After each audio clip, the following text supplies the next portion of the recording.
नमस्कार दोस्तों, आज हम अध्याय वृत्त के बारे में जानेंगे।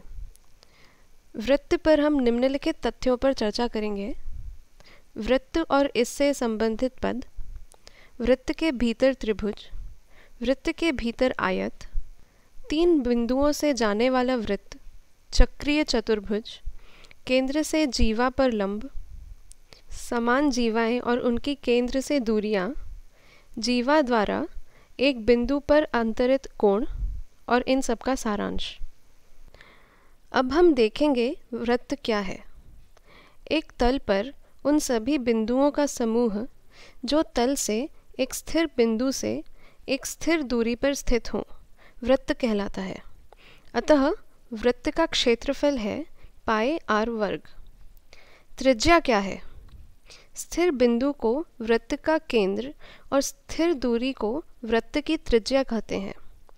त्रिज्या को r से चिन्हित करते हैं।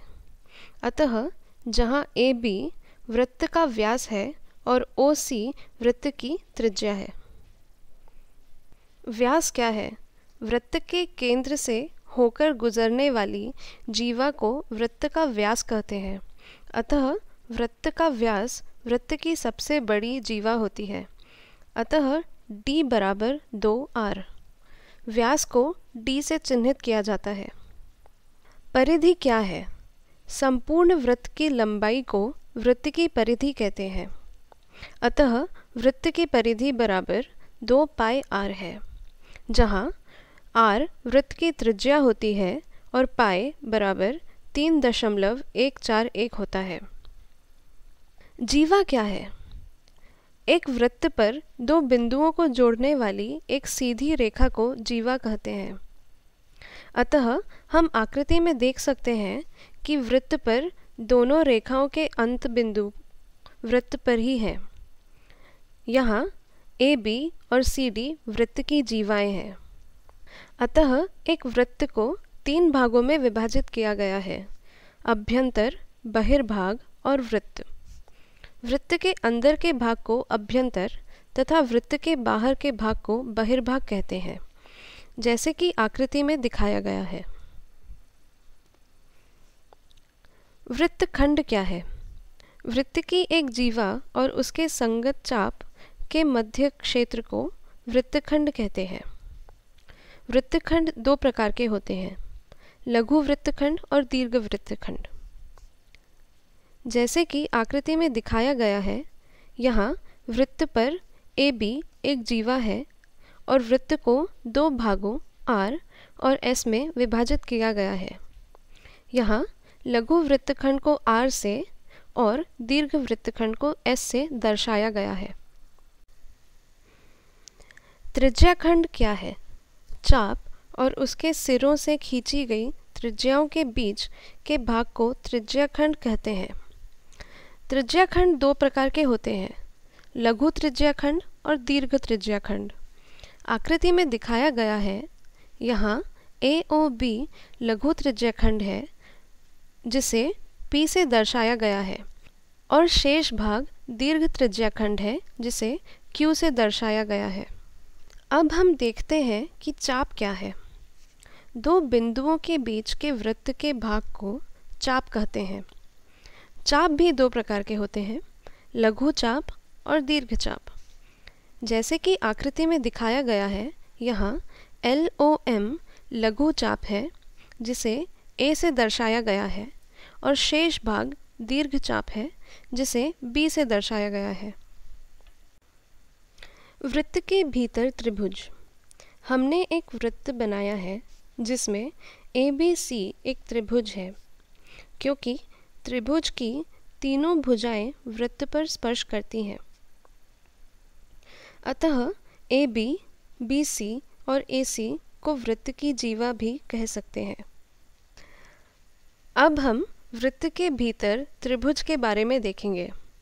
त्रिभुज के तीनों शीर्ष A, B, C वृत्त पर स्पर्श करते हैं।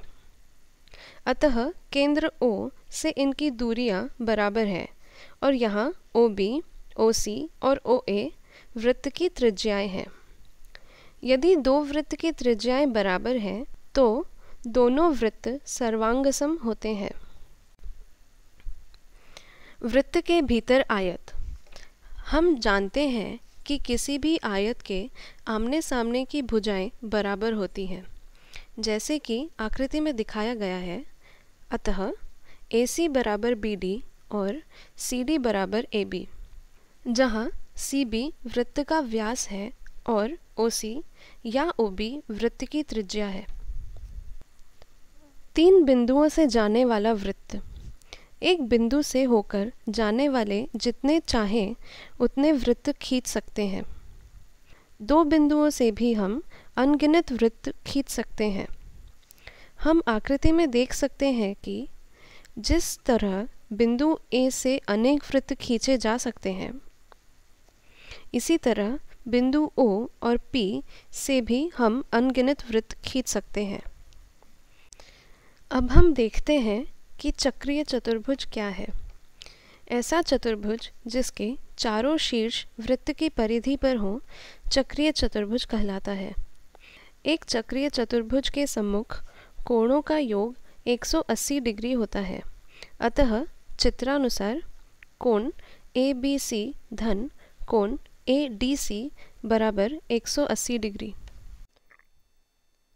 चक्रीय चतुर्भुज क्या है? चक्रीय चतुर्भुज के सम्मुख कोण संपूरक होते हैं। अतः चक्रीय चतुर्भुज का क्षेत्रफल है S ऋण W, S ऋण X, S ऋण Y, S ऋण Z का वर्गमूल, जहाँ AB बराबर W, BC बराबर X, CD बराबर Y और DA बराबर Z है और S बराबर W धन X धन Y धन Z बटे 2 है। केंद्र से जीवा पर लंब। किसी वृत्त के केंद्र से जीवा पर खींचा गया लंब जीवा का स्वद्विभाजन कहलाता है। अतः जीवा के मध्य बिंदु और केंद्र को मिलाने वाली रेखा उस पर लंब होती है। अतः हम आकृति में देख सकते हैं कि वृत्त जिसका केंद्र C है, जहाँ जीवा AB पर केंद्र से CD एक लंब है। अतः कोण CDA बराबर कोण CDB।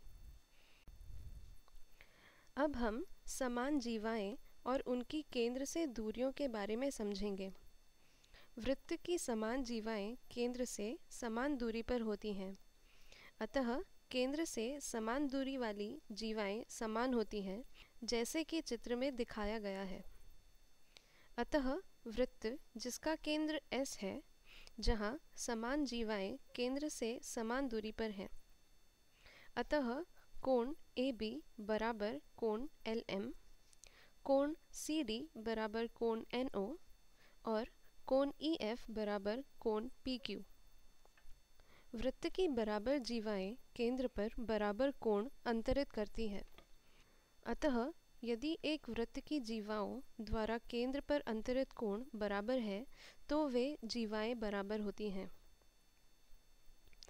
किसी चाप द्वारा केंद्र पर अंतरित कोण वृत्त के शेष भाग के किसी बिंदु पर अंतरित कोण से 2 गुना होता है। आकृति में दिखाया गया है। यहाँ AB, BC और AC वृत्त की जीवाएं हैं और केंद्र O से OA और OB वृत्त की त्रिज्या है। आइए अब हम उदाहरण के माध्यम से समझते हैं। उदाहरण 1। यदि एक वृत्त का व्यास 10 सेंटीमीटर है तो वृत्त की परिधि ज्ञात कीजिए। हल। अतः हमें ज्ञात है कि व्यास बराबर 10 सेंटीमीटर है। अतः तब त्रिज्या बराबर 10/2 जो 5 सेंटीमीटर है। अब हमें वृत्त की परिधि ज्ञात करना है। अतः हम जानते हैं कि वृत्त की परिधि बराबर 2πr है।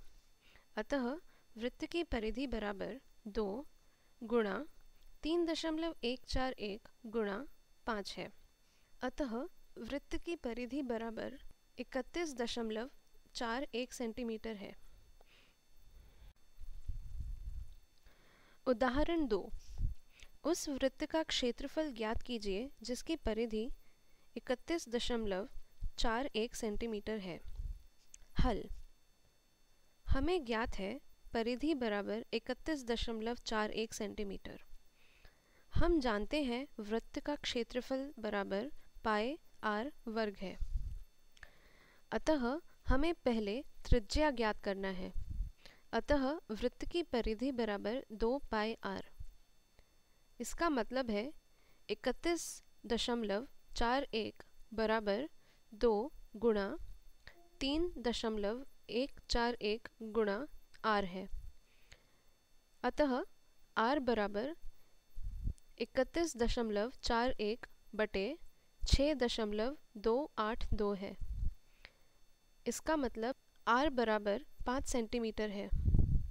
अतः हमें त्रिज्या बराबर 5 सेंटीमीटर प्राप्त हो गया है।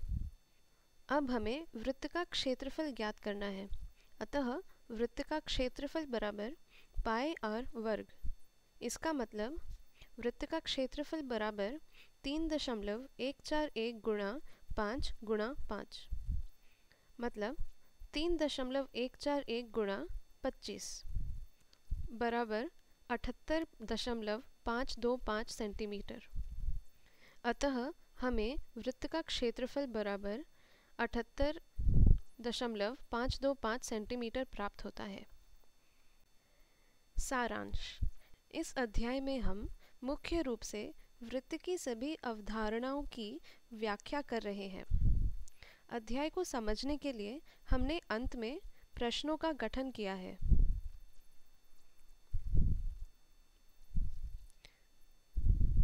यहाँ आपके लिए कुछ प्रश्न दिए गए हैं। कृपया विषय वस्तु को दोबारा पढ़ें और स्वयं हल करें। ये प्रोजेक्ट भारत सरकार के MHRD के ICT के माध्यम से राष्ट्रीय साक्षरता मिशन द्वारा समर्थित है। अधिक जानकारी के लिए कृपया इस ईमेल ID पर हमें संपर्क करें। हमसे जुड़ने के लिए धन्यवाद।